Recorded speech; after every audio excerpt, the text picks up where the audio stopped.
Okay, testing, 1 2 1 2. Check. Okay, just doing a final audio check.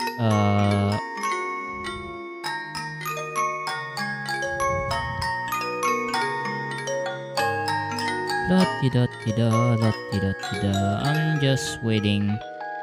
We're gonna start in like 3 minutes. Please be patient. Okay. Okay, I guess the audio is running. How is everyone doing tonight?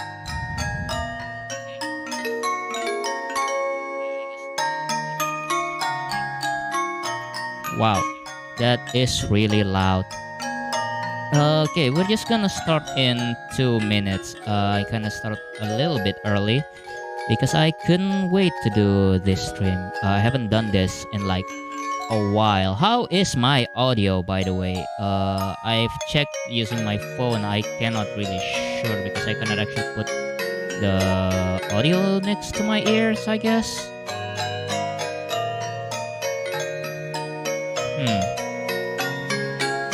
In the meantime, I'm just gonna put the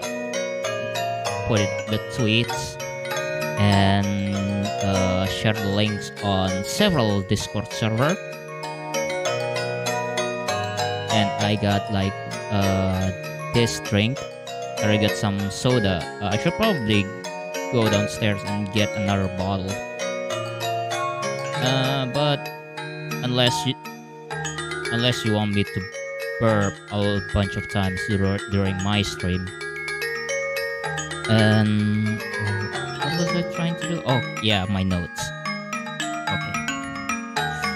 Yeah, it is now 9 p.m., which is the perfect time to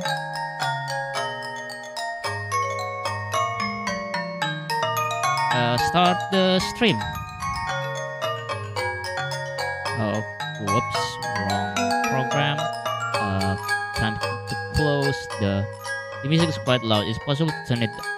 Oh, what is my intro? Yeah, that's just the intro music. I forgot to turn on the sidechain again. Okay. And I guess we can start now.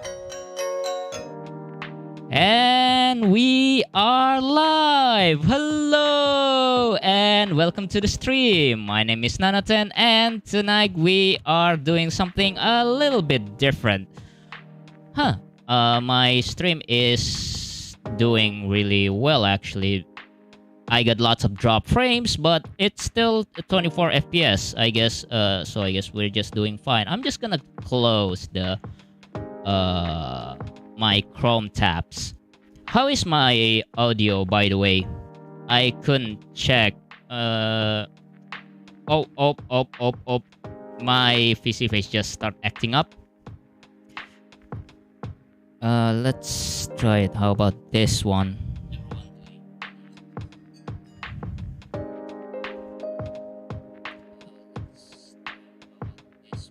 Okay. Audio is good. Okay, we can start now. Hello and welcome to the stream. My name is Nanaten, and today, welcome to the Manga Talk. I got a proper studio now, or I guess I've always wanted to try doing this sort of setup. Initially, I wanted to do the background table to be some sort of like talk show, like Iron Mouse's talk show, but right before the stream I couldn't get way too many assets all at once unless I want to explode my OBS. So the best I could do is just get this free asset that I got from Nico. The same assets as I got for my usual backdrop. Yeah. So how is everyone doing tonight? I hope you are doing well, and I hope you have a great weekend ahead of you. As for myself, I've been doing a lot of manga reading recently, which is what's inspired me to do this stream. I've been planning this stream for like a month now. I did like a Twitter poll about the next topic for my just chatting stream. The choices was between either talking about the mangas I've been reading recently or my music taste. And as for the latter part, I actually planning to get someone else to guest star, I guess, for that, and we just want to talk about my music taste. Also, I cannot help but not staring at the camera. Sorry about that. But I guess I can just hold on. Let me see if I can get this right. Yeah, that's actually pretty much better. Okay, so all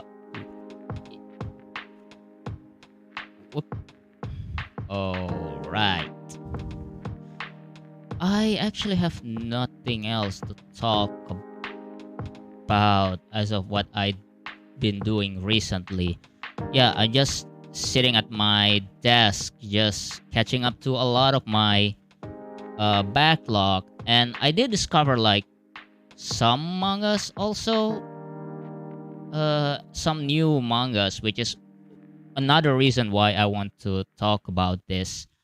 Usually when I do manga talk, I would compile them into a list, and usually I would just use the 3x3 grid. But this time, I didn't do that because most of the mangas there wasn't in the ani list or the program or the 3x3 program that I've been using. So when I try to type the manga title, it won't show up because of how recent most of these mangas are. Some of the mangas on the that I'll be mentioned were some of the mangas that I'll be mentioning is going to be like so recent. Like some of these are only like 3 chapters currently out, and some of those hasn't even been translated in English yet. It's only still available in Japan. So yeah, I should probably do read my script. Hold on, I have my notes here. So yeah, the usual rules for the next mangas that I'll be listing. One, it has to be mangas that I've been reading recently, of course. By recently, I mean within this year. Within this year or the past few months. And second, it has to leave a deep impression to me. Otherwise, I probably would have forgotten them and not included them in this list. And third, yeah, some of this stuff, what I already mentioned, some of this stuff wasn't even available. There's not even a fan translation in this. So if I kinda messed up with trying to summarize the plot, I am so sorry. Anyway, without further ado, let's start with the first manga on the list, I guess. Or what else should we talk about else? Oh yeah, as for my Acca playthrough visual novel, on the last stream. Oh, I should probably talk about that later once I get into that topic. Anyway, you're probably wondering what kind of mangas that I want to talk about. I already have my notes right in front of me. and I did spend like a full day trying to find the images, the cover pages for the thing. So I'm just going to start by the first item from the top of my folder, which is just an image. So we're going to start with this.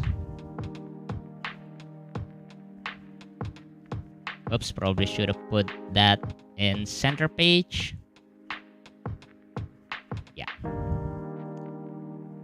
So this one we have Shuranomon. Shuranomon Mutsusan wa cho tsuyoi. This is actually another manga that I've been translating like a couple of years ago. So as you know, I'm also working as a manga translator, and one of the series that I'm working on is called Shuranomon, or Shura's Gate, or most Indonesian knows it as Ashura, which is the story of a martial artist trying to become the best fighter in the world. And it was published in Japan in like back in the 80s. Yeah, since the 80s. And it has received many spin-off. And one of those was actually Shura no Toki, which got an anime adaptation. And so this is one of the latest spin-off of the series. I need a drink. I haven't been doing this manga talk stream for like a long time. I've already forgot how to do it.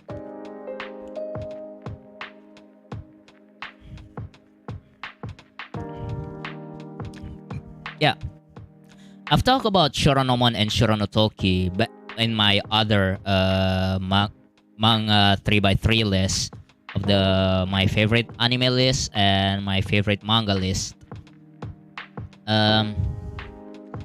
So this was actually the Shuranomon was actually another spin-off back in 2020. It is to celebrate the mangaka's 14th year anniversary as a mangaka. So yeah, this Shuranomon has been like a really long running, and the spin-off, this is actually an isekai spin-off, which back in 2020 around that time there's been a lot of an isekai spin-off of a long-running show of long-running series at the time. At the time we have like there's even like a Lupin the Third isekai spin-off manga.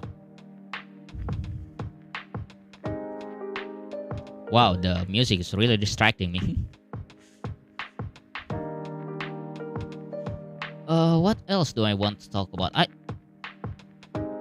I probably should have like wrote like another note. The only notes that I have is just the list. Yeah, so people have been talking about Shuranomon series. Like the Ruang Obrol actually did like a comprehensive series on the Shuranomon and its other spin-off, but they haven't actually talked about this one, the latest spin-off of the series. And mostly because the mangas this particular manga was only been translated like one chapter, and I also did the translation of this one back when the first chapter was first released. So there's been a backstory about this. Back in the, I guess it was New Year to 2020, I was still doing my thesis back then, so I did not have my schedule was packed at the time, and I didn't have I couldn't fit another translating another series, this one in particular. And back then, I didn't back then when it was first published, I didn't even know that this spin-off was actually been written. When it was announced, it got overshadowed by the announcement of another series by my other favorite mangaka, Suzuri Ryo, and I believe the title was Ashidaka, the Iron Hero, which overshadowed the announcement of this spin-off. So to put on summary, I already talked about Shuranomon, which is... Oh yeah, there's another thing. So the title of this series is called Shuranomon, and the main series is also called Shuranomon. Let me look up the original series.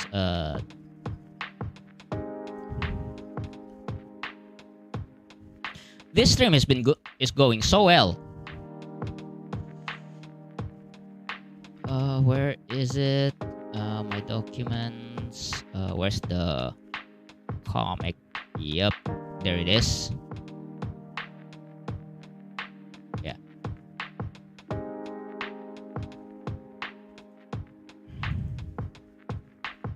Yeah. This is the original series, Shuranomon. As you can see, the kanji that they use for the main series, mon is this kanji at the end. It means gate, while for the spin-off,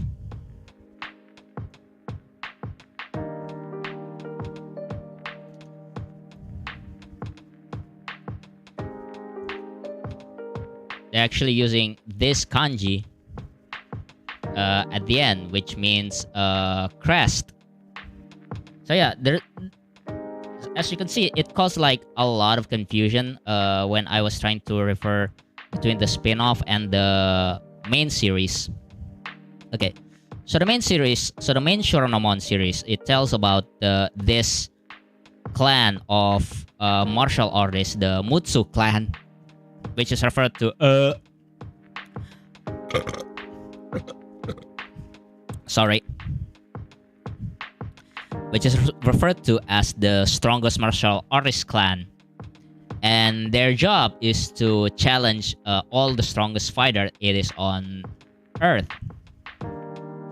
So there's also a spin-off series called Shura no Toki, which details the other Mutsu clan members and how they interact with other people in history.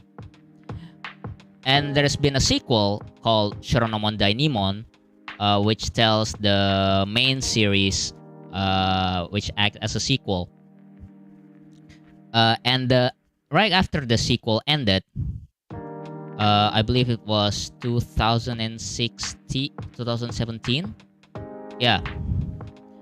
And then the mangaka, Kawahara Masatoshi, did another series.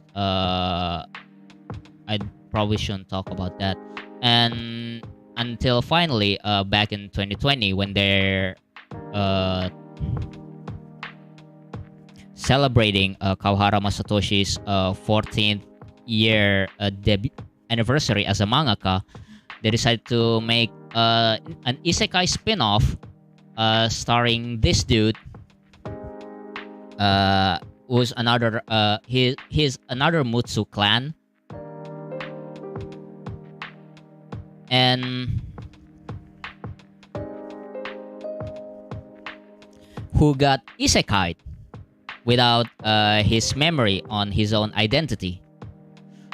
So yeah, there's only like one. I only managed to like translate one chapter, mostly because when I was started working on this, someone actually contacted me to do a little bit of collaboration project. And so the plan was I would translate the manga. I would translate the script, and the other guy that I was supposed to work with, they would in charge of the typesettings and releasing the chapters. So I started working on the second chapter and the third chapter, but they've never like contacted me ever since. I only gave them the script for the second chapter, and I've lost contact ever since. That was 2 years ago. That was like in 2020. Because originally, the Shuranomon spin-off was actually only planned for like one. It was originally planned to be a one-shot, just one chapter, as a celebration. And if people actually liked it, and they would then created an immediate, they would turn it into an immediate series. And so after the one shot, it was received well enough that Kodansha ordered it to be a full-on series. But the thing is, Kawahara Masatoshi was also busy working on this other series. So I believe it was his assistant, Toshiro, and who was in charge of the art, which is why the art, right, as you see here, is really different compared to the usual Kawahara Masatoshi's art, which is more angular, I guess, and more bulkier character. Yeah. So this particular spin-off is more comedy oriented, if I should say. Yeah, they're just relying on this I don't know how to describe it, more tired and cliched stuff. Like a lot of the characters just going on this just one gag about how the main character is so OP that they just leave all the fighting scenes to him.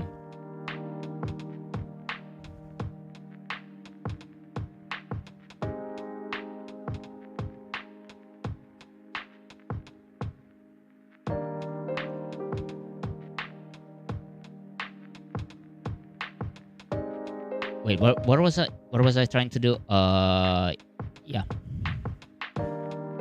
And the only reason why this is on this list is that a couple of days ago, when I was trying to compile the list, I decided to like catch up on the manga, because I've only been reading like the first 4 chapters, so I decided to like catch up on all of the already released volumes. And I must say, this spin-off just doesn't do it for me. The story was like way too dragged out, especially considering that the manga, while it's still running on the monthly magazine, it wasn't actually released monthly. It was like released like once every 3 months. So the wait between the chapters was way too long. People started to forget about what happened the previous chapter. So they sometimes started with quick recap, and the pacing of each panel was so simple. Like it's like those 4-panel comics, that is mostly how the most of the pages set up. Ruang overall actually talk about this as of the recent Kawahara Masatoshi's way of storytelling for his series recently compared to his other older series, because that's another Kawahara Masatoshi's thing on storyboarding, is that they would use that he would use this giant panel on every pages, which takes up like a lot of space. And recently, the way he does it is that it would just be a huge empty panel space. They just featured like 1-2 characters, and well, it does work for his series. In my opinion, it doesn't quite work in this. It just makes it very how should I say it, very lazy, I guess.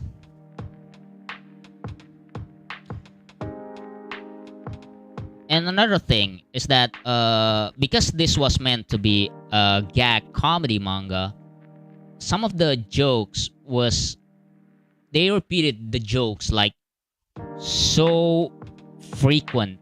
Like there's this one gag where one of the enemies got turned to small, and they start treating the demons like in Genshin how people treat Paimon as a emergency food. Yeah, and they drag that gag for like the entire series. Yeah, they have like their own Paimon, basically, what I'm trying to say.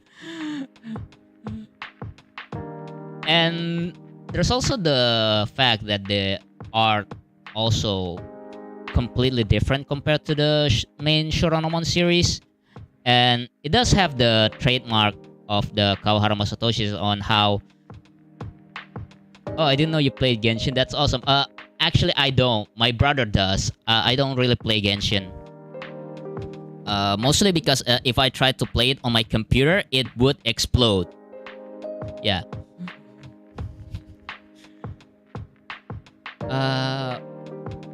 Yeah. So anyway, so what I'm saying, the usual. Yeah. So there was this usual trademark on how they would draw a character, but only one eye of the character to make it seem mysterious. But it's been like done so frequent that it loses its own impact. Like the manga just got really lazy to draw the other eye. Like all of the characters just start facing sideways, like they did in Kona Ace. Yeah, like they did on the Type Moon magazine, and they just all the characters just faces one way and just draw one eye, and that's very consistent throughout the entire chapter.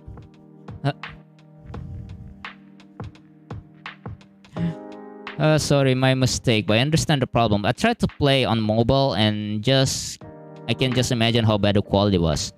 Oh yeah, that's also the thing.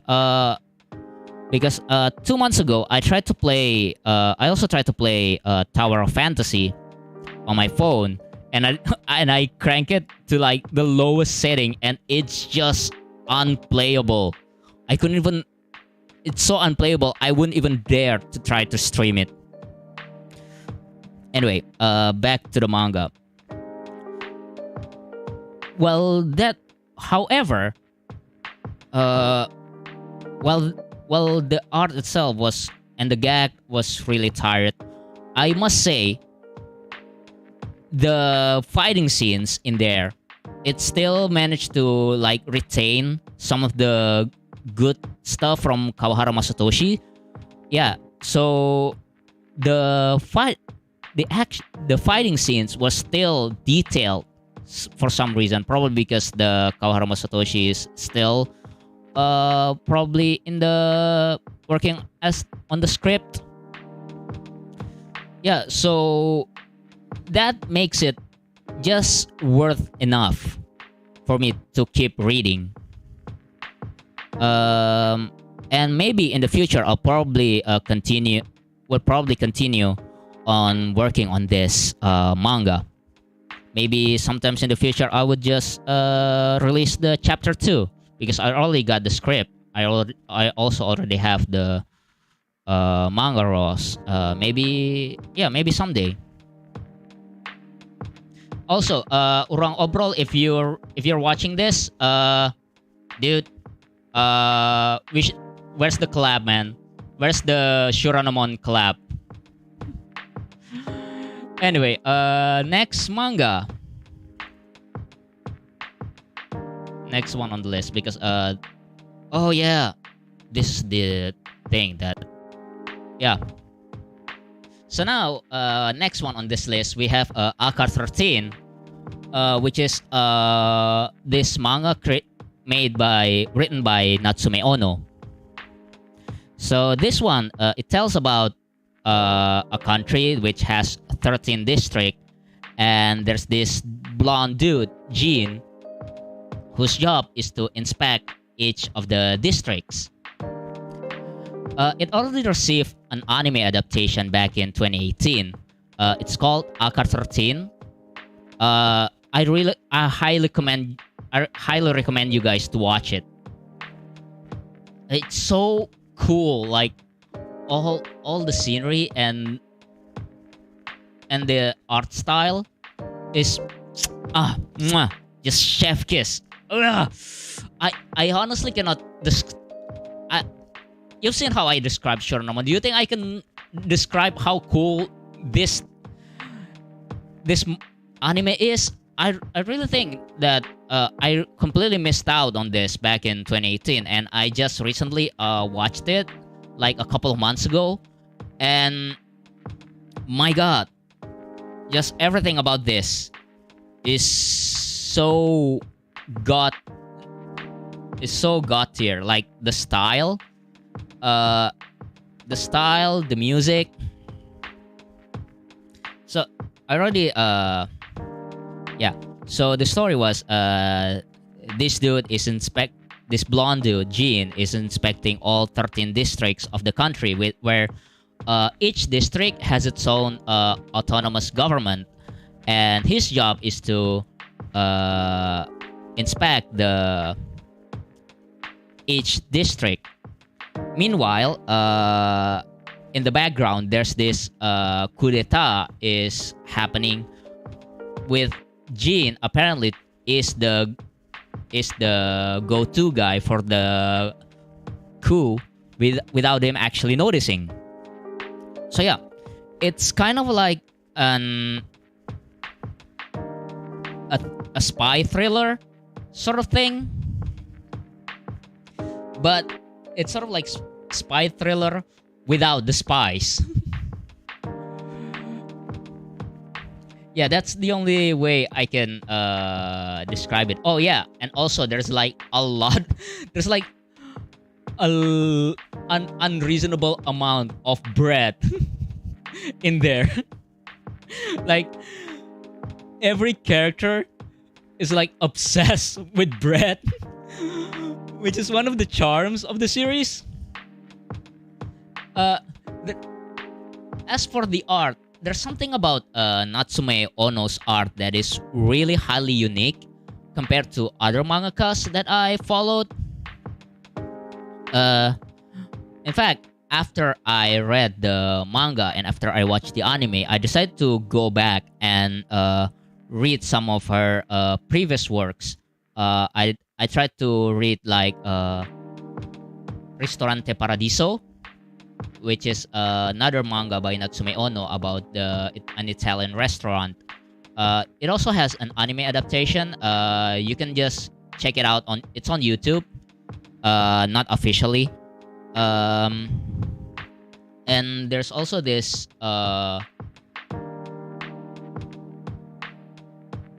other manga about samurais. I forgot what it's called. Yeah. So anyway, back to Acca 13. The thing is, Uh, I already talk about the art, how, and the scenery porn in this, the background, the background art, and the setting itself was so expansive for this Akai 13 universe that there's been like a lot that each district deserves its own spin-off. Like, right? And it did. Actually, there's like at least 3 Akai 13 spin-offs. One is about the prequel, Akai 13 PS. The second spin-off is sort of prequel, I guess, prequel sidequel, and the other one is just sort of the Sopranos kind of thing, spin-off style. Wow, I did not make any good preparation for this stream, huh? Anyway, Akai 13, go check it out. Next one on the list. Oh, yeah. Next on the list, we have Of the Red, the Light, and the Ayakashi. If you've been on my channel for like a while, you notice that I've been playing the visual novel Akai Ayakashi no, and this is the manga adaptation of that visual novel. It's been completely translated, the whole 10 volumes. So to summarize, for the summary, it tells the story of this guy Yue, who one day with his black fox, this mysterious man decided to descend to a festival, and in there he met 2 boys, Togo and fuck, I forgot the other guy. Akitoshi, yeah, Akitoshi. And somehow they feel Yue, this dude, feels some sort of connection with these 2 boys, and then later he was tasked by this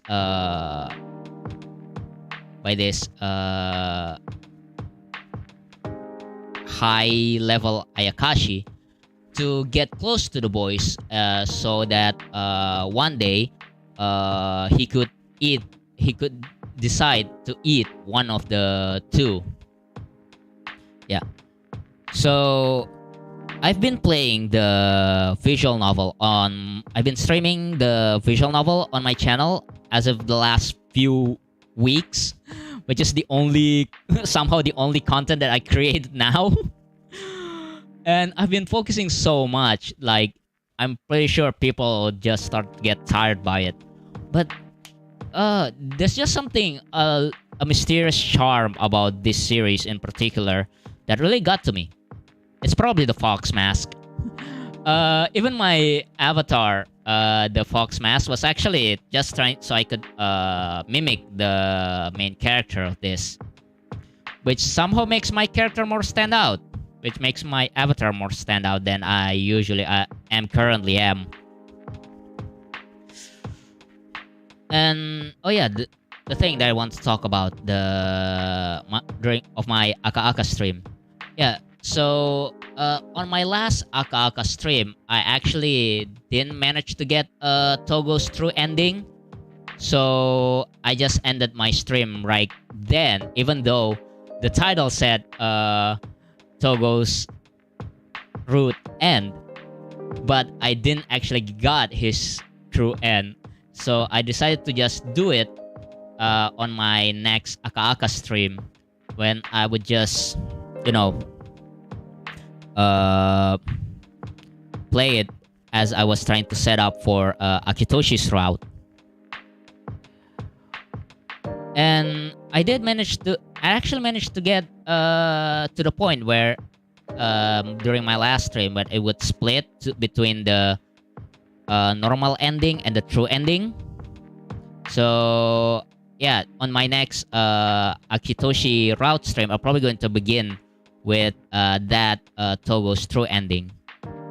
Anyway, yeah, be sure to check out check out this one, Ayakashino's manga, because it's actually really different compared to the manga and the visual novel. I mean, it actually tried to combine all of the elements between each of the 3 routes from the original PC port, and then it also adds some elements from the PSP port, the Kurogitsune's route. Oh, speaking of the voice port, I actually talked to Phoenix, the person who's trying to port the PSP into the PC, and apparently I mistook her for Rikuren, the person who made the original PC translation, the original English translation for the PC port. Yeah, I accidentally mixed up the two. So Phoenix, if you're watching this, I apologize. Yeah, and keep up the good work, and I hope the PSP port can be finished soon. I'm really looking forward to it. Okay, next on the list. Yeah, I'm trying to speedrun this because there's like a whole lot of the mangas that I've been reading recently. Next up, we have Amatsuki by Takayama Shinobu. Yeah. So this isn't actually been counted as the mangas that I've been reading recently. This is actually one of my favorite manga, but I just forgot to mention this back on my manga 3x3 stream. So I used this opportunity to finally talk about this manga. I first read this like way back in high school. That was like 2010, I believe. Yeah, and it only has been finished translating like a couple of years ago. That's how long this series has been going for. So to summarize, Amatsuki tells the story about this high school boy named Rikugo, and one day he was invited to this VR exhibit of feudal Japan, and inside the attraction, his device actually became malfunctioning, and basically what happened is that he got Sword Art Online. He was unable to log out, and he was stuck inside the virtual world. So he got transported into the feudal Japan with this other kid who was stuck in there for 2 years. And inside the that feudal era that he got stuck in. Actually, instead of Sword Art Online, I should probably make the comparison to that to Inuyasha. Yes, because there's like a bunch Jumanji style. Yeah, I should probably compare it to Inuyasha, where he got sent back in time, where the feudal Japan has was ruled by demons, by Ayakashi. Yeah, so that's where the Inuyasha comparison lies. Oh, and the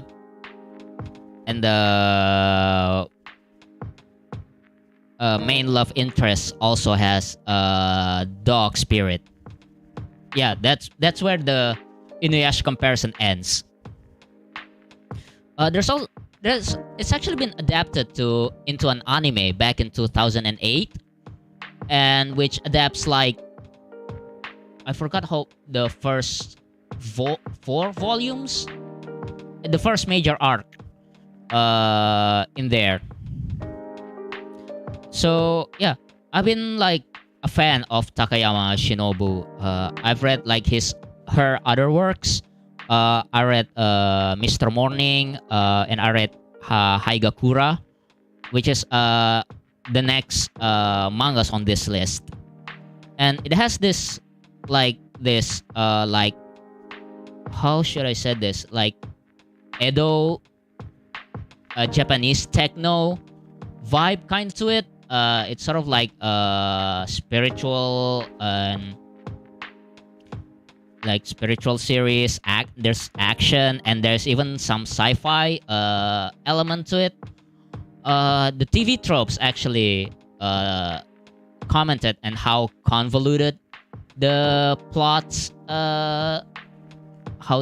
how convoluted the plot gets, and it's so convoluted that it does not come together until at least like chapter 100, right? So there's this plot about Rikugo's life in feudal Japan, and there's this side plot set in the present day, where it somehow shifts genres to sci-fi spy thriller, and it tells the story about this corporate spies trying to investigate this corporation that created the feudal attraction that the main character is stuck on. And those two plots didn't come together until like way much later, like chapter 100. Yeah, but it's still really intriguing. I guess that what makes me coming back to it ever since high school, and it's only been fully translated like a couple of years ago. Back then, the translation was stuck. I believe it was back in 2015, and then it took like giant hiatus, and then they decided to resume the translation until it's finished. Another reason why this manga on this list is that after I read another manga by Shinobu Takayama, I actually decided to go back reading this. In fact, right before this stream, I just read a couple of chapters of this again. Yeah, it's the mangas that I just kept coming back to. So yeah. Oh, another thing is that for some reason this manga was actually highly praised for its accurate depiction of feudal Japan. The extensive research that the Takayama Shinobu did for this manga is actually really nice. Also, major props to the translator who actually managed to convey those references. And speaking of another Takayama Shinobu's manga that I've read, we have another one on this list, Haigakura. Yeah. So while Haigakura actually sets in feudal Japan, this Haigakura actually sets in modern times. It tells the story of this man called Ichiyo, whose job is to hunt gods and use them as and to tame them, basically. And the way to tame them is that they use this ritual of dancing and singing. But except that Ichiyo basically cannot sing. Yeah. Unfortunately, it hasn't been. There's no anime adaptation, but I've got the drama CD. The drama CD, the first drama CD, like back in high school when I first wait, it was in college when I listened to it. And the guy was actually voiced by Daisuke Namikawa, the voice of Italia from Hetalia, or Shiro from K. So it's really funny to hear Italia from Hetalia being acting as this really brash, violent dude. Yeah, so every time I try to listen to it, I just imagine like Italia just as a really violent guy. Yeah. So this is another case which is similar to Amatsuki, where the translation stopped for a little while. Like, it stopped back in 2015, if I recall correctly. And it was only been recently resumed like a couple of months ago. Yeah, it kind of stopped like in volume 6, 7. But the translator, the scanlation group, Coyote Moose, finally decided to resume it again. Yeah. So similar case with Amatsuki. Takayama Shirobu actually did like a lot of extensive research onto the folklore of the gods that is featured on this series. There's even like another thing. There's like one arc in the series that it might have been set in Indonesia. So yeah, Indonesian representation. Let's go. Yeah. So yeah. After the translation finally resumed, I decided to like read all of the Japanese RAWs until volume 10, because it's the only ones available online. I even like read it like today, even right before the stream. So anyway, next one on the list.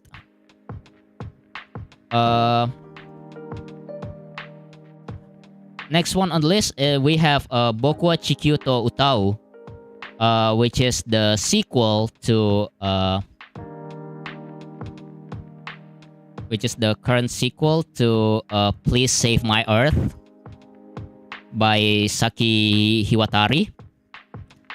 So the original Please Save My Earth tells the story about this group of people who has this recurring dreams about their past life as scientists in moon colony. And these people apparently inherited the special powers that they have in the previous life.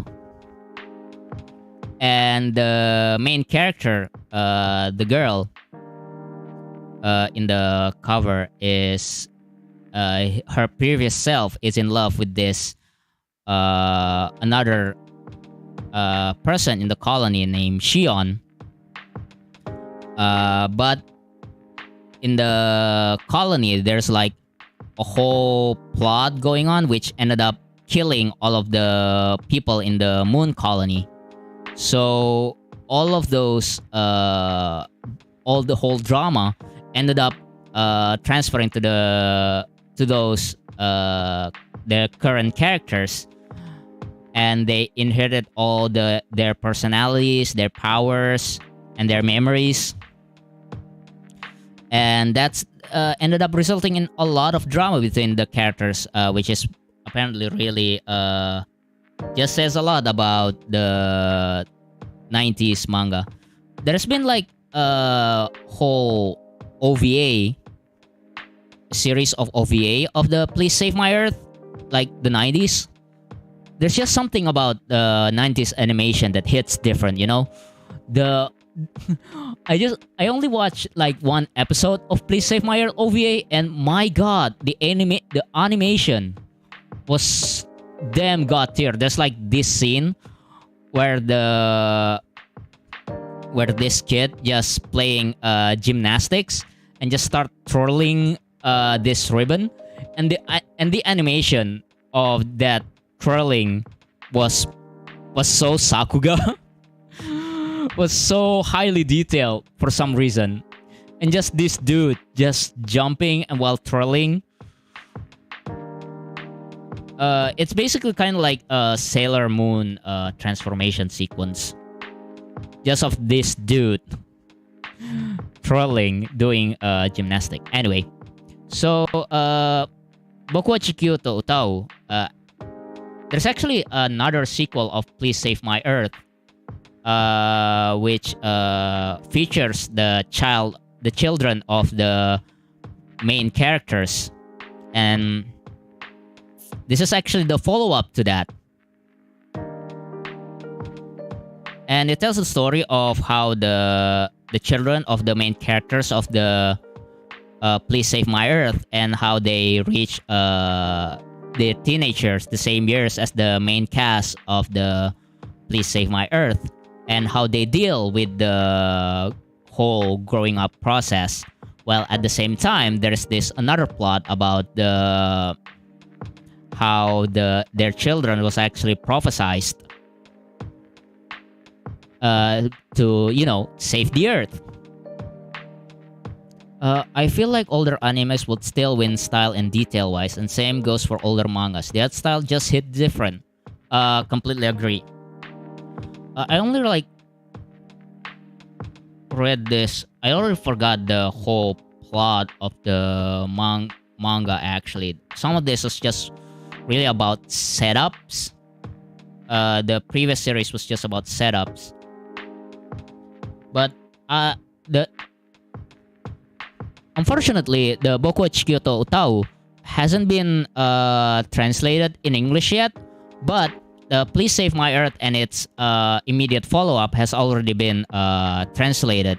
The Please Save My Earth actually has the official translation, while the other sequel has been translated. There's a fan translation for it available on Mangadex.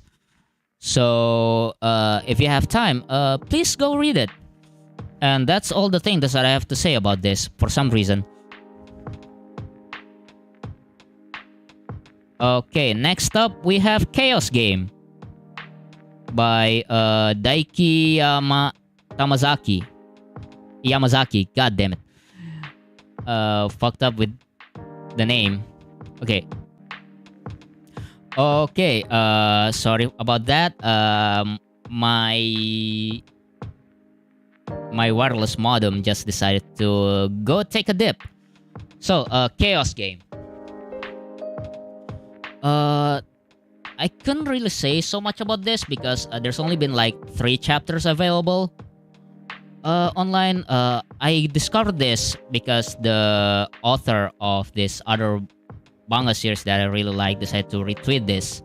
So it tells the story of this reporter woman who started to investigate this sigil, this crest that is scattered around the town, and it's somehow connected to the people who apparently, when they're still inside the womb, have seen the face of God. And she is actually also one of those people. And so, because of that, she was chased by other people who saw God And the unique thing is that those people has this superpower that basically bends fate, like Final Destination style.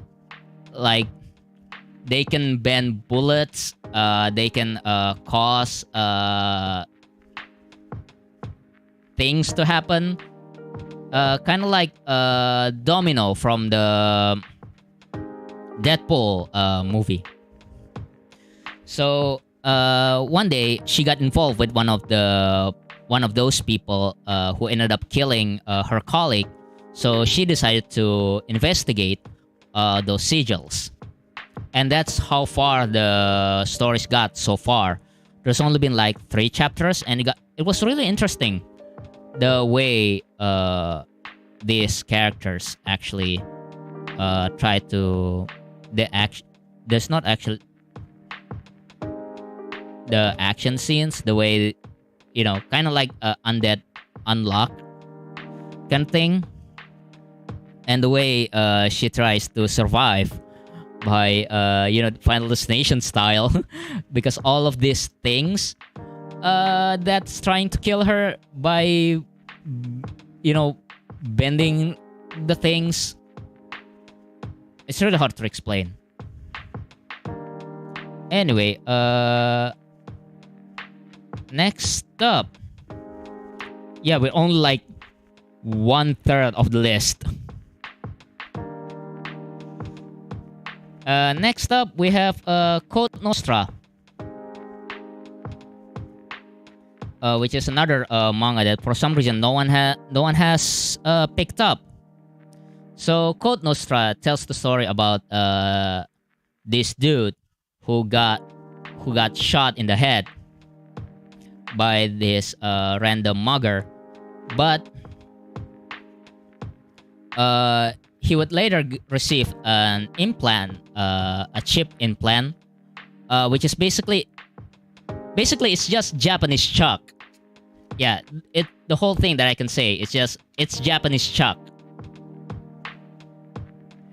where this dude got this implants, and he basically got this whole information networks run inside of his head, and he start working for this government agency and start solving cases. Yeah, it's basically Japanese chalk, and that's all I can say.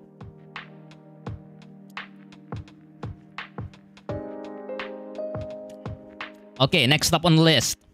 I'm speedrunning this.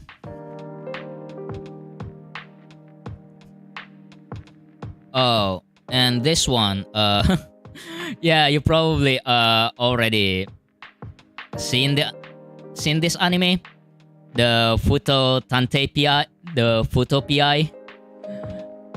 For those who's not familiar with this, this is basically the manga continuation of Kamen Rider Double, which is for some reason a lot of people's favorite entry of the Kamen Rider series.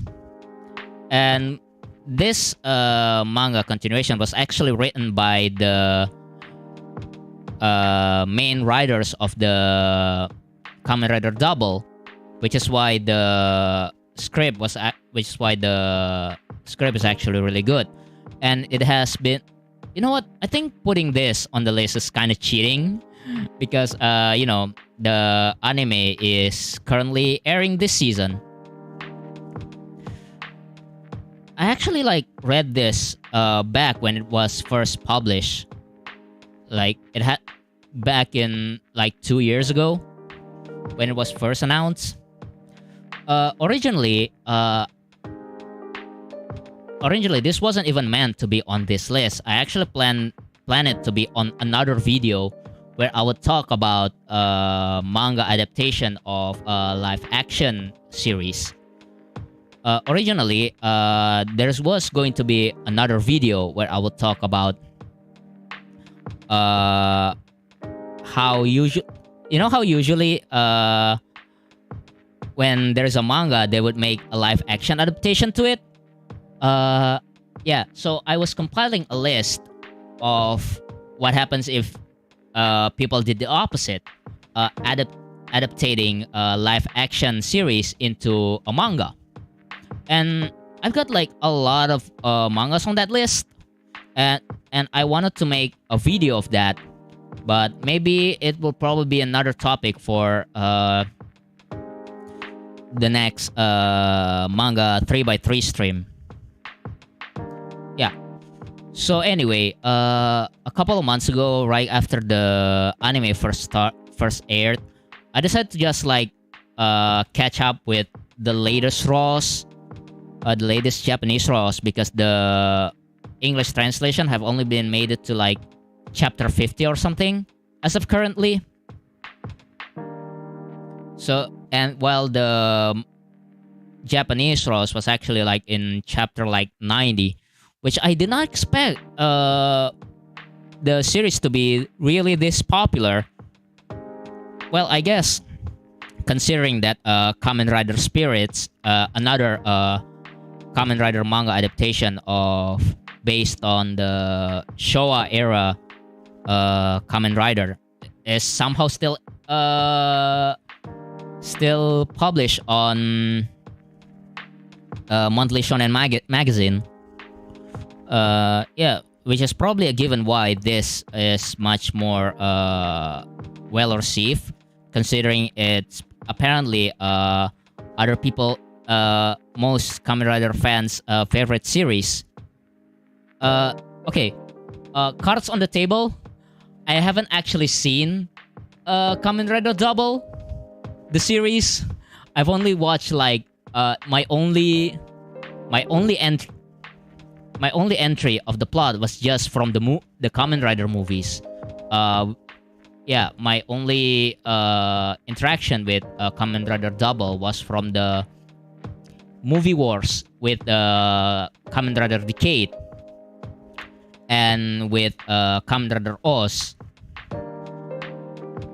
I haven't actually seen the whole season of Kamen Rider Double, but I have actually watched the recap of the Kamen Rider Double, so I can actually so I'm not really falling behind, I guess. Yeah, but please consider watching Kamen Rider Double before you watch this Fuuto PI. Oh, another thing. Apparently, yeah, I only watched like, I haven't even seen the anime yet. I only watched like one episode, and it's really, and my only comments about that is that the voice was really jarring when you try to compare the actors from the voice actors from the anime compared to the, you know, the actors who played the original series, because as it should be, they're completely different actors. Yeah, because the original actor who played Philip got so big, they couldn't even get him to play Philip in most of the Kamen Rider movies, even for the next 4 years, I believe.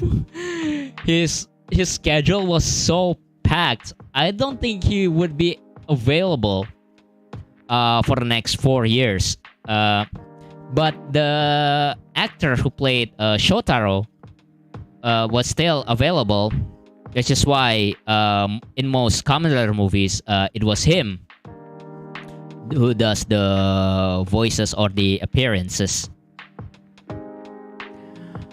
But it's really jarring to hear the voice change so much, because the movie's version is the one that I'm more familiar with. But I guess it just takes time to get used to. And oh yeah, I really like the fact that the anime actually follows the structure of the original series, like the 2-episode structure of each monster of the week kind of thing. I really like that. I really dig it. In comparison to how the mangas actually flowed, like one episode, one anime episode worth were like what, five chapters, 5 manga chapters, and it was like, and it was published like monthly basis. Was it monthly or bi-weekly? I forgot. So yeah, if you want to catch up on this series, just watch the anime. Yeah, it's a much better experience. Okay, next up we have this Kirakira shitemo shinakutemo. This is actually a BL manga that, yeah, this is the only actually BL on this. If you don't count Amatsuki. So yeah, the only reason why this is on this list is because I really like the author's previous work, which was Orito Chichito Goris. I forgot the other title of the mangaka's other works. But anyway, it tells the story of it's sort of like an anthology series, BL series. That tells about this two high school boys. So it's just, finding about love. And so the first story is about this guy, the one on the right, who only recently found out that his childhood crush finally getting a girlfriend, and so he just started crying, and the guy on the left just started to approach him, and they started bonding with each other. Originally, it was meant to be a short series, just 3 chapters, but it got received so well, they actually ordered it to pick up into a full series. And then once they announced it to be a full series, the stories kind of shift to other people, to other couple. Starting from chapter 5, I believe, because it was meant to be only 4 chapters, but it got picked up for a full series. It's only been translated for like 2 chapters. It's available on Mangadex right now, so you can go and check it out. It's called Kirakira shitemo shinakutemo. Okay, next one on the list. Next up, we have Kyoukai no Endfeel.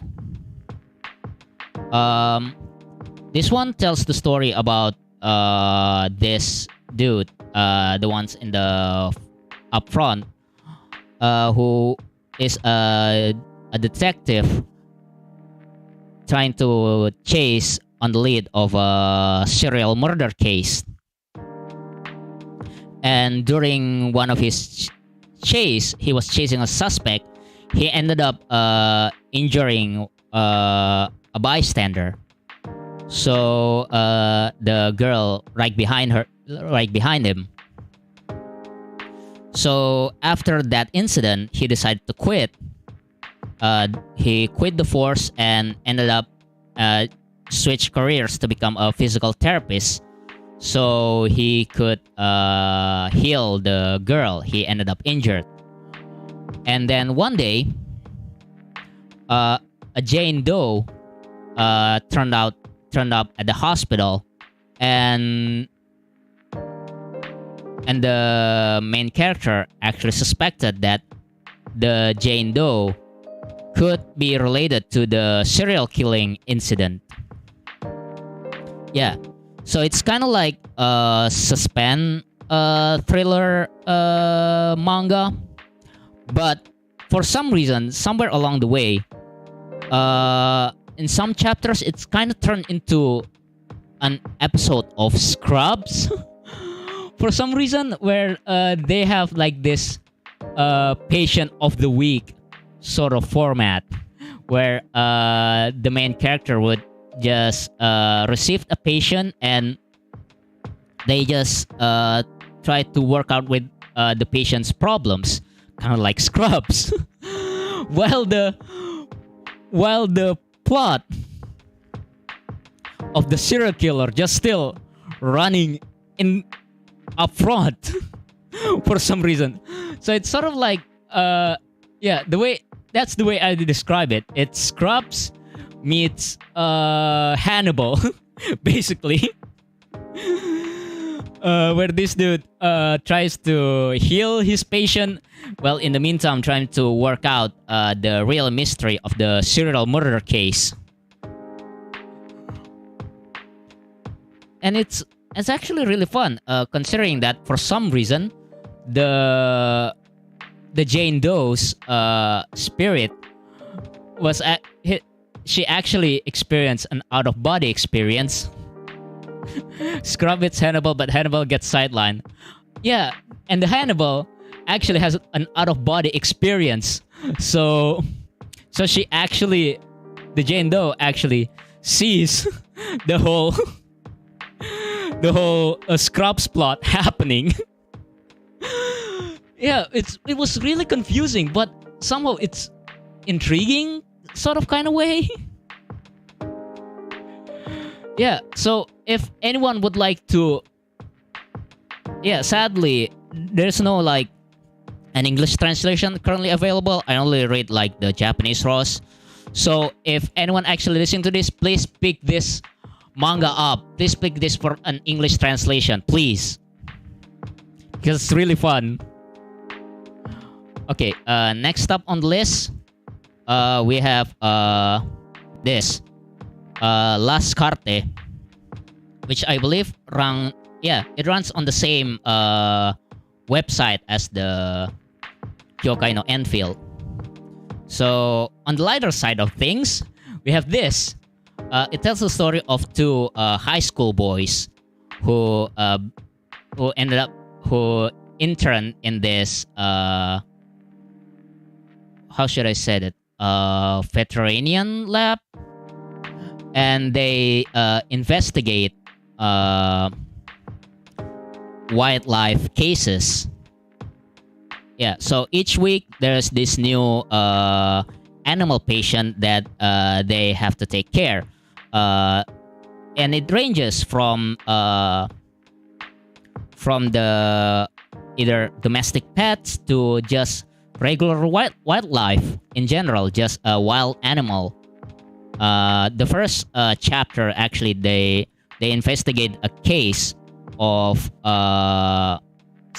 recent crow death in the neighborhood. And it's basically, the way that I can describe it is, think up CSI, but for wild animals. Yeah, that's the way that I would describe the manga. And so this dude with the white hair, he's the main character, and he has this photographic memory, and he can recall all the facts that he knows about things that he saw very recently. And the guy with the black hair is his classmate, which is he's the guy who introduces the main character to the vet office, and he's basically the guy with all the extensive knowledge of the animals, and they start working together solving these cases.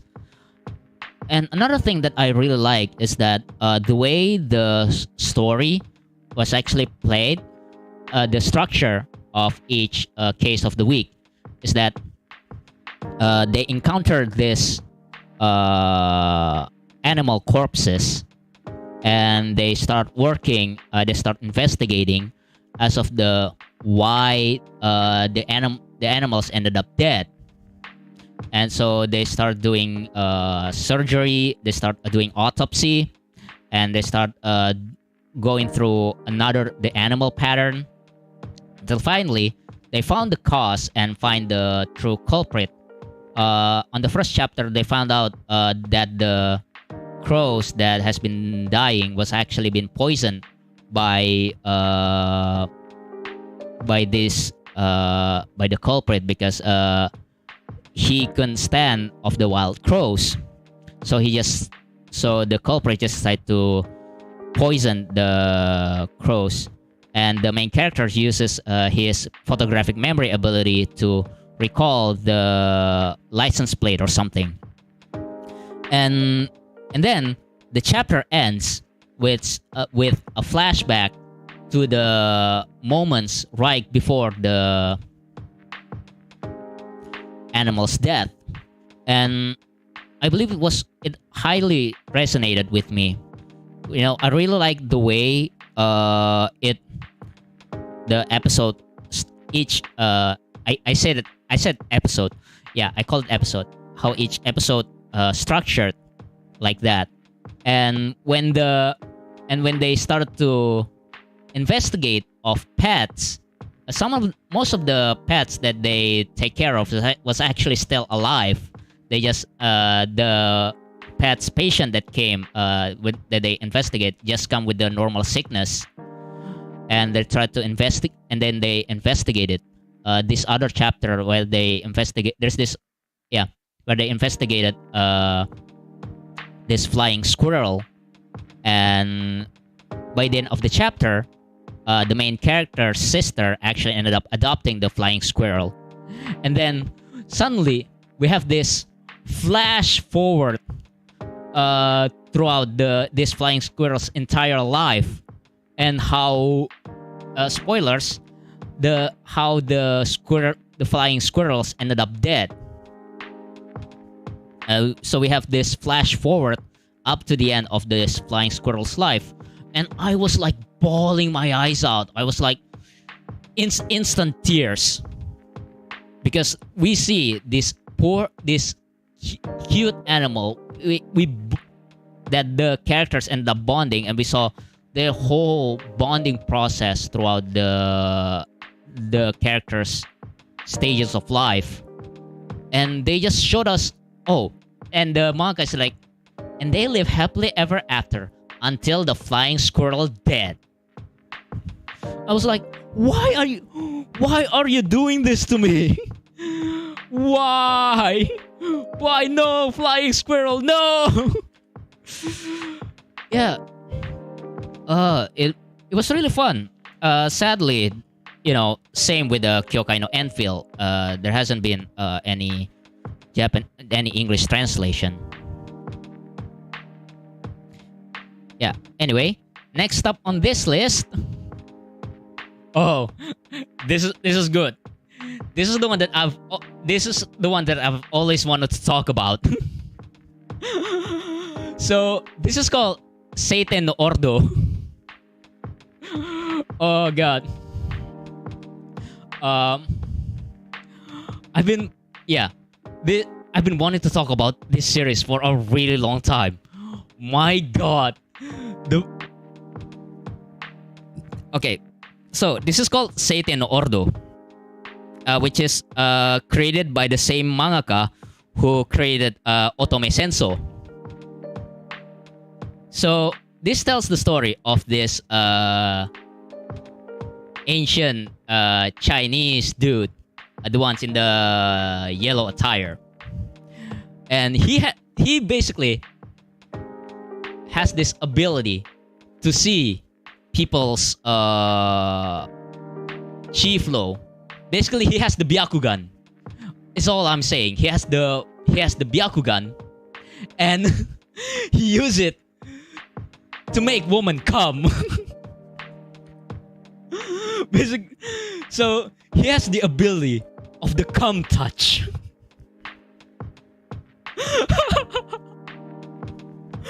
Oh, yeah. So he has this Byakugan.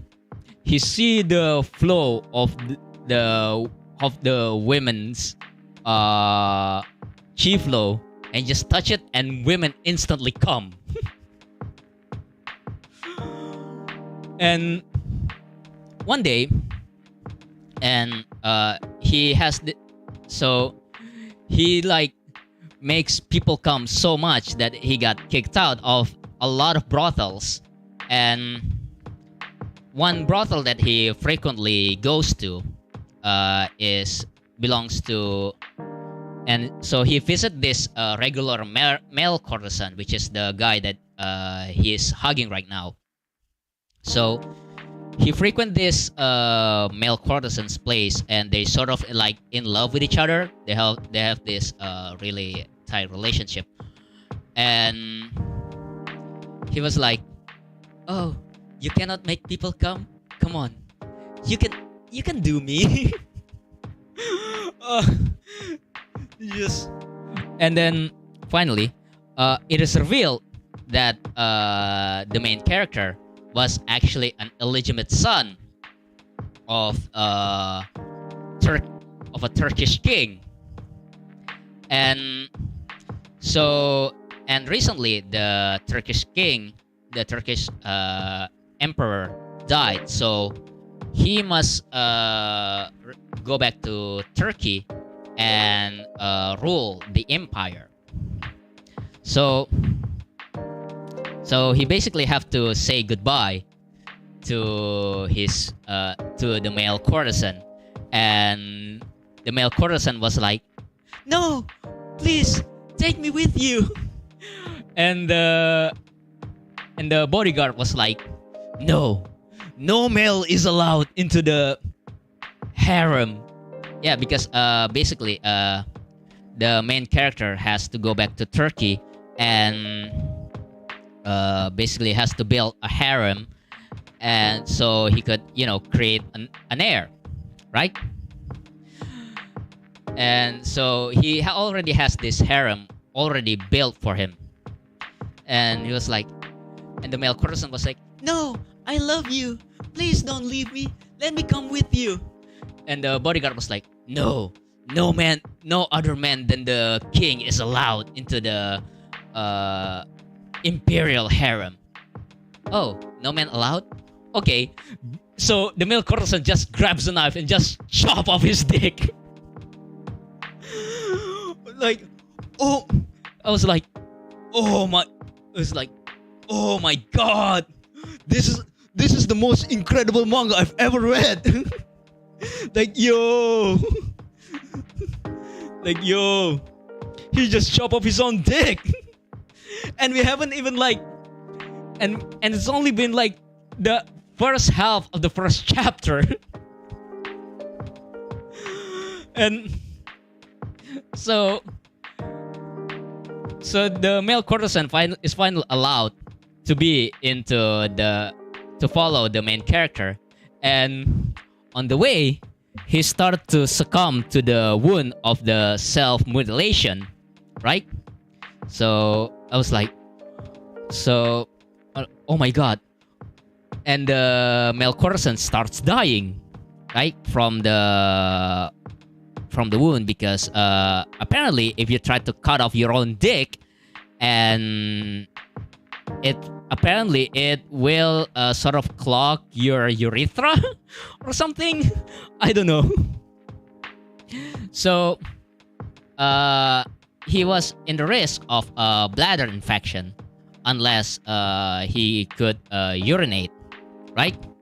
So it's like, oh no, we were 5 seconds until your bladder's about to burst. I was like, and the male courtesan was like, "No, I'm dying."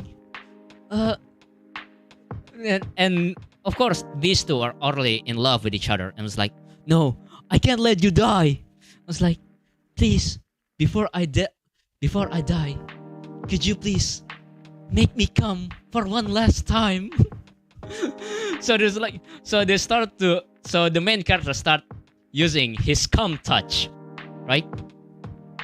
They start caressing him, just start doing prostate massage or something. And then until finally, I kid you not, there's like this two-page spread of just this dude just coming. Just the literally climax from the cum touch. It was like, this is the best manga I've ever read.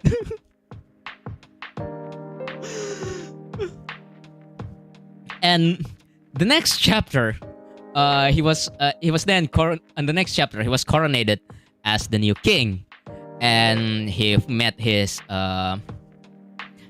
half sister, but the sister did not actually admit the main character as their new king, as the new emperor. So she issued a challenge, like, and I kid you not, the challenge was like this: I will send you one member of the harem. If you come once, you will become my slave. And oh my god. So it was like you. So the little sister challenge. So the little sister basically gave him a harem, and then issued a no nut challenge. And that was the second chapter. Like, oh my god. Oh, like, this is the best manga I've ever read.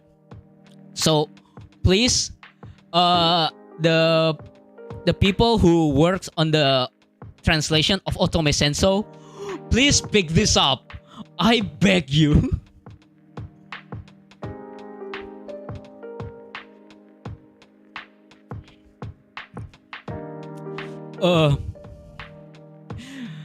And anyway, there's just something about how creative people trying to depict sex scenes in the manga. I don't know how to segue to this bit. Yeah, don't forget to hit that subscribe button so I can talk more about this cum touch. Yeah, see that subscribe button? Hit it now. Yeah. So another manga that I've read recently is Sekaku Cheat, which is an isekai manga. I don't have the thing about a man and got isekai, but he uses his time to regularly visit brothel. And there's this thing that I really liked about how they tried to shift the sex scene into this really fighting imagery. This really funny imagery, like how they try to replace sex with something else, right? So in Sekaku Cheat, they tried to like imagine the sex as if the two people trying to fight each other. So instead of the sex, the scene start to shift into the man trying to beat this woman into coming. So she would come, basically. And that's exactly what happened in Seiten Ordo. So the third chapter is just they try to use this imagery of a matador trying to do a bullfight. And yeah, so they try to shift the sex scene into this long-running matador fight, and I found it really hilarious. So again, please translate this in English. I beg you. Okay, next manga on this list. I basically reached the peak right now. This is the peak of the stream. I don't know how I can basically come. I don't know how I can basically come from this. Come back from this. Anyway, next mangas that I've been reading recently is the Fable. For those who doesn't know, the Fable by Katsuhisa Minami. It tells the story of this legendary assassin called the Fable. And so this dude is a very highly skilled assassin, And one day he was told by his boss to lay low for a while in this small town. And so he had to lay low, and he was given an order and not to kill anyone during his time in hiding. So he and his companion, his handler, decided to lay low in this small town in Saitama. But unfortunately, circumstances happen, and he has to use his assassin skill to basically solve some of the problem. It's really high. It's a sort of comedy action thing. And it has received live action movies, two of them actually. The way I described it, it's basically a Japanese John Wick. The way I described the movie. You know, an assassin in retirement who's trying to lay low, but the assassin life trying to call him back. So he just, pick up his gun and start. So anyway, he started shooting. He started blasting. But yeah, it's really funny. It's filled with these quirky characters, and the Fable himself is also quirky. In sort of way, he sort of like has this a sociopathic tendency, but he still tried to integrate himself to society. The Fables has actually been fully translated on Manga Dex. You can check it out.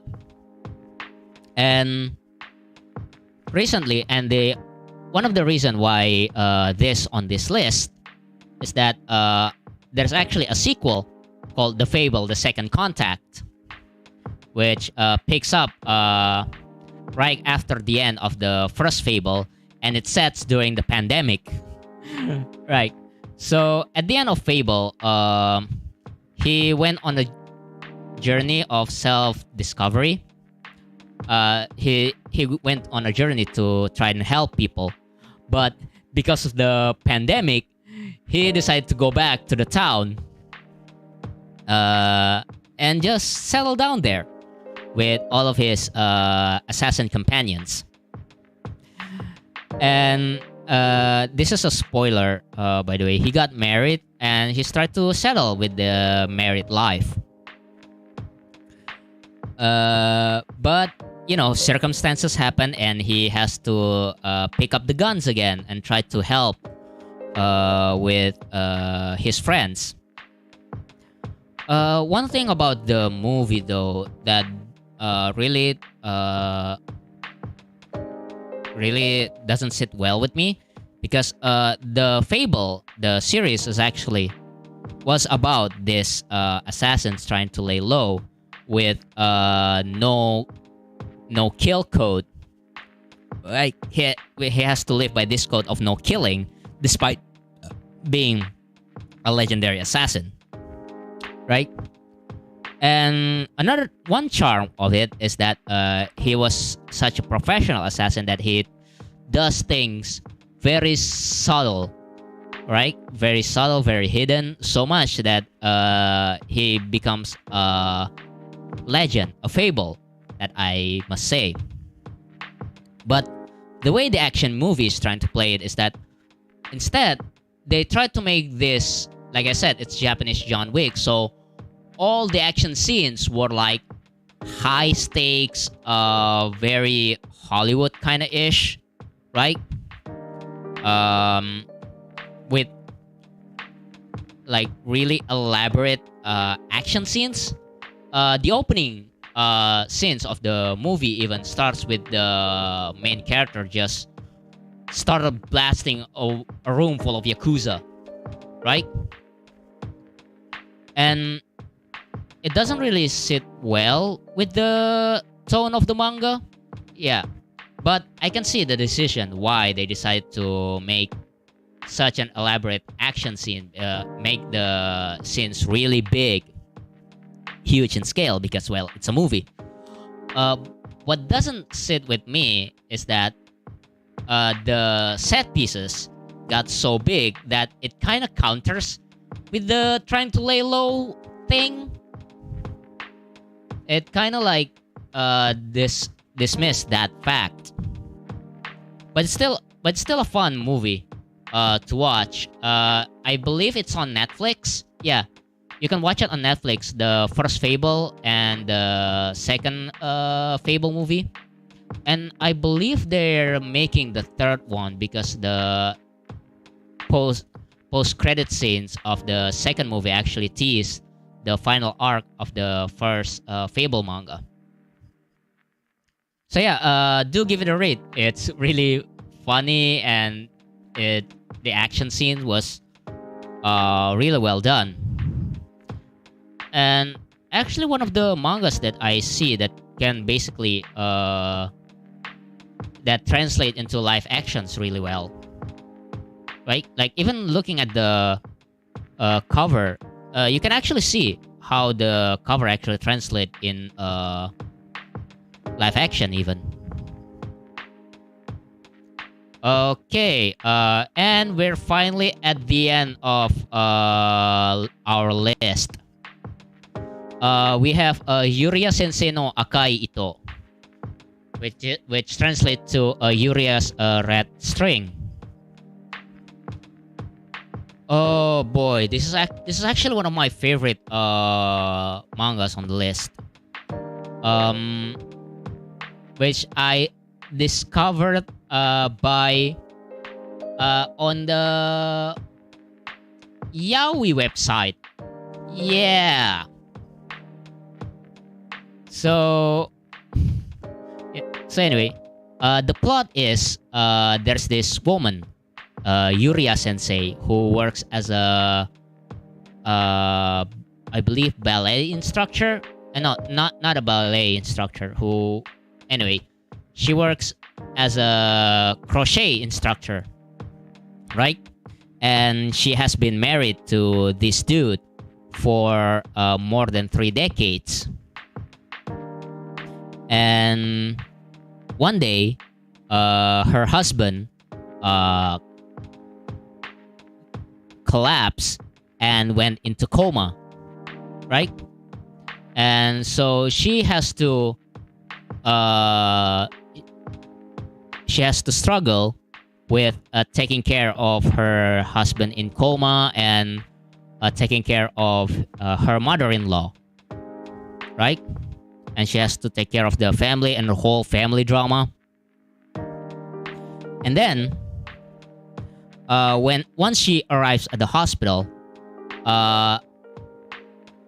she finds this dude who actually called in the hospital and got to the ambulance with her husband.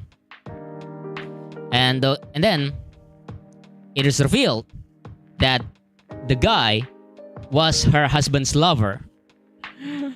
And she was like, so Yuria-sensei meets this guy, and he claims to be her husband's boyfriend, and they have been going out for quite some time now. So there's this whole new dynamic between that and the whole drama of should Yuria-sensei divorce her husband in the wake of his infidelity, right? All while her husband is still in coma. And so because one of her traits is that she's really stubborn and not willing to give up, and she likes to see things through. So she tries to juggle all this, taking care of her husband who is in a coma, and taking care of her mother-in-law, and trying to deal with this new guy, her husband's lover. And while that happened, suddenly a child showed up claimed to be her husband's daughter. So there's this whole new dynamic between this whole new character, and there's this new woman who's also in a coma who claims to be her husband's another lover. And my god, I just seeing the relationship chart in my head, and I got like, this is the best drama manga I've ever read. So yeah, please give it a go. You can read it. You can actually read it on Manga Dex. Actually, it's, I believe it's only been like 12 chapters, but it's really good, really spicy, right? Because one of the reveal is that the husband collapsed while her husband and his lover were trying to have sex. The male lover. They were trying to have sex, and he ended up collapsing and just went into coma. I was like, oh my god! Each thing that was revealed on this, just so well done. And I couldn't wait to read the whole thing. And it's still ongoing actually. So I'm really looking forward to that. So anyway, that's all the mangas that I can. That's all the recent mangas that I've been reading recently. If you are interested in picking up one of them, I suggest you to read it on either on Manga Dex or in their original websites. I mostly just read them on this aggregator website, rokuma.com. I'm not promoting anything. I'm not saying that you should read it, but I highly suggest you to read the Japanese version on their official website. Yeah. So that was the end of tonight's streams. I hope some of the mangas on this list interest you enough. What do you think? Do you have manga that you have recently discovered or reading recently? Why don't you just talk about it in the chat or leave it down below in the comments? I'm probably going to check it out. On my last manga 3x3 streams, one actually recommended me to read this Yuri manga. I forgot what it was called, and it was interesting. What else? How do I usually end my stream? My 3x3 stream. Oh yeah, another manga that I've been reading recently is Comet Lucifer and Biscuit Hammer, because the anime is shit. Yeah, so I decided to reread Comet Lucifer and Biscuit Hammer because, well, honestly, it's way much better than watching the anime. Yeah, and people who got disappointed by the anime, all the manga fans actually just saying, just read the manga. Yeah, because the animation was really poorly done. And the plot was and the pacing was all over the place. And the character design was really inconsistent. And so a lot of people just say, just read the manga, bro. Just read the manga. And even that, I believe the recent episode was just a recap.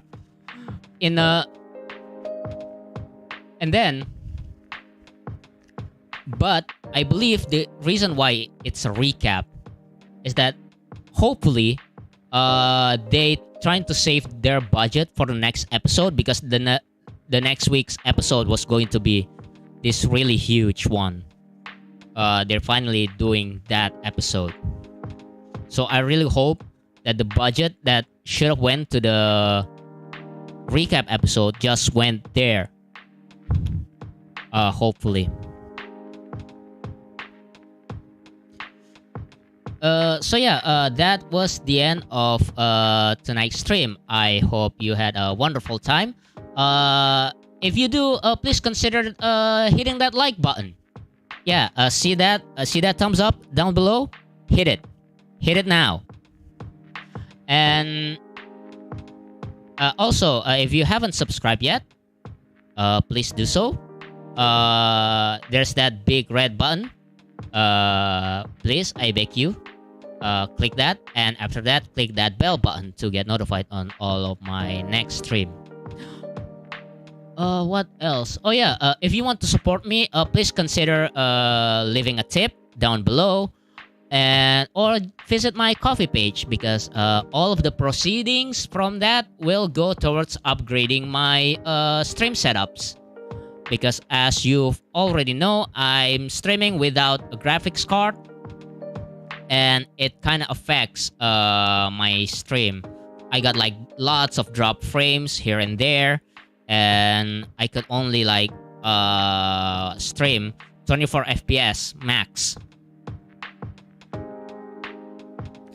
which really affects my other games that I wanted to play.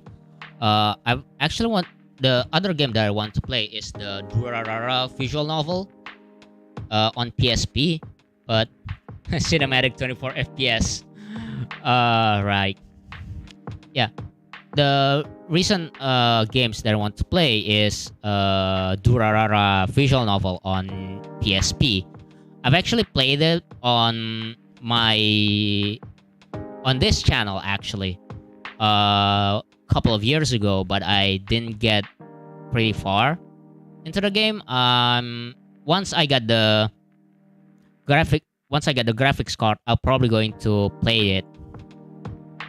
In the meantime, I'll probably going to play more Akai Ayakashi no, and finally going to Akitoshi's route.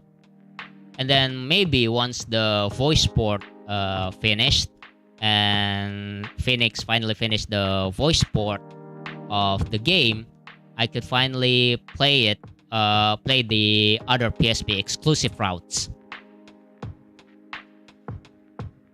Okay, I already mentioned the Akitoshi route. Oh yeah, and during that Acca stream, I'll going to play the true ending of Togo's route. So look forward to that. Anyway, special shout out to all of my patrons over at patreon.com/Nanaten. We have Cameron Moriarty, Gregory, Tracy Umeda, TWil, the Mayor, and Kevin. Okay, guys, why do I keep forgetting to set the camera? Like, goddamn. I mean, anyway, look at the name. Look at the name of these beautiful, beautiful people. Look at them. These are people that enjoys manga very much. Woo! Anyway, we sure talk a lot about manga. Yeah. And these people would like to talk about manga even more. If you want to join if you want your name to be included on those scrolling texts, please join my Patreon over at patreon.com/Nanaten, where you can get 1 week early access to all of my future content, such as manga translation and all other stuff. This week, we have Ake no Tobari chapter 258 to 259. And, which is available for 1 week early on my Patreon. Speaking of, Korselten Ryusushi Koryu Monogatari Chapter 31 is now available to read over at my blog. Link in the description. And will be available on MangaDex tomorrow. So, that's all the time that we have for tonight. I'm going to be off playing Gauntlet with some of my buddies right now, and which I probably should have streamed, but because I don't have graphic cards, it will probably just going to explode my OBS. Why am I basically fluent talking right before I going to finish?